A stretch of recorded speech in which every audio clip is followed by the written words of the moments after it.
नमस्कार किसान भाइयों, मैं सूर्यदेवल फिर से हाजिर हूँ आपके अपने चैनल एग्रीकल्चर गुरुजी में। किसान भाइयों, आज का जो हमारा टॉपिक है वो है पेढ़ी गन्ने को लेकर के। पेढ़ी गन्ने के अंदर हमें दूसरा स्प्रे कौन सा करना चाहिए। दूसरे स्प्रे का मतलब किसान भाइयों ये कि जैसा कि आप मेरा ये पेढ़ी गन्ने को देख पा रहे हैं, इसके ऊपर पीलापन जो है किसान भाइयों लगातार बना हुआ है। पीलापन इसके ऊपर है। टिल्लिंग तो नॉर्मली इसकी काफी अच्छी चल रही है, कोई दिक्कत नहीं है। बढ़वार भी थोड़ी सी कम देखने को मिल रही है। और जब तक हमारा जो गन्ना है वो हरा भरा होकर के ना चले, उसके ऊपर चमक ना आए, तब तक हमें गन्ने को देख करके अच्छा नहीं लगता। तो आज का जो हमारा टॉपिक है बस यही है कि गन्ने की फसल को हम हरा भरा किस तरीके से कर सकते हैं। बहुत ही सस्ता का सा ये कॉम्बिनेशन आज मैं आपको बताने वाला हूँ। ये 2 से लेकर 3 चीजों का स्प्रे, इन तीनों को मिक्स करके यदि आप गन्ने की फसल के ऊपर एक सिंगल स्प्रे कर देते हैं तो जैसा कि आप इस पेढ़ी गन्ने को देख पा रहे हैं, बिल्कुल हरा भरा हो जाएगा। टिल्डिंग भी अच्छी तरीके से हो चलेगी और ग्रोथ भी किसान भाइयों बहुत ही शानदार वाली आपका जो गन्ना है वो निकाल करके आपको देगा। तो क्या कुछ आपको इसके अंदर डालना है वीडियो में हम देख लेते हैं। तो पहले आप सबसे पहले देख लीजिए, हमने खेत के अंदर बिल्कुल भी कोई खरपतवार नहीं छोड़ा है। सिर्फ और सिर्फ पूरे खेत के अंदर आपको गन्ना ही गन्ना नजर आने वाला है। बीच में रूटावेटर की सहायता से हमने इसकी जुताई भी करवा दी है। तो सबसे पहले तो फोकस यही करना है कि खेत के अंदर नमी लगातार बनी रहनी चाहिए। दूसरा, खेत के अंदर खरपतवार ना हो। यदि खेत के अंदर खरपतवार होंगे तो आप इस चीज को हिंदी में समझ लीजिए, बहुत अच्छी तरीके से समझ लीजिए। यदि आपने कोई भी खाद 1 किलोग्राम अपने खेत के अंदर डाला तो उसमें से 600 से 700 ग्राम ही हमारे गन्ने को, हमारे पौधे को मिल पाएगा। बाकी सारा वेस्ट हो जाएगा, बाकी सारे खरपतवार ग्रहण कर लेंगे। सबसे पहली बात तो यह है कि 1 किलोग्राम हम डालते हैं तो सारा तो वो मिल नहीं पाता है, कुछ तो मिट्टी में पड़ा रह जाता है। मान लीजिए 1 किलोग्राम में से 200 ग्राम हमारा मिट्टी के अंदर पड़ा रह गया तो वो वेस्ट हो गया। 200 से 300 ग्राम हमारा खरपतवारों ने ले लिया, वो बेकार हो गया।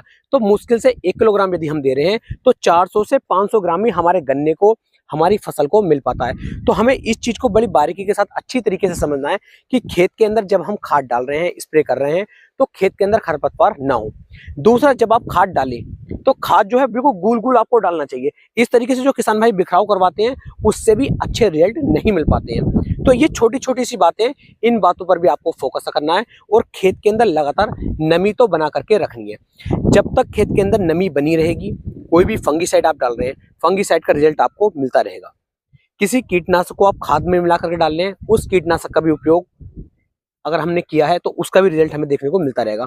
उसी तरीके से खाद हो, टॉनिक हो, कुछ भी हो, जब तक नमी खेत के अंदर है रिजल्ट मिलेंगे। और जैसे ही नमी की जो चैन है वो हमारी मिट्टी से टूटी, हमारे खेत से टूटी, उसका जो रिजल्ट है वो कम होना शुरू हो जाता है। तो ये छोटी छोटी सी बातें, इन बातों का भी आपको ध्यान देना है। बात कर रहे थे पेढ़ी गन्ने के अंदर दूसरे स्प्रे की।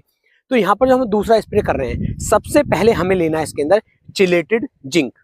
चिलेटेड जिंक जो 12% में आपको देखने को मिल जाता है, ये आपको लेना है। और इसका स्प्रे यदि आप गन्ने की फसल के ऊपर कर देते हैं, पेढ़ी गन्ने के ऊपर कर देते हैं, तो पौधा हमारा बिल्कुल हरा भरा होकर के चलेगा।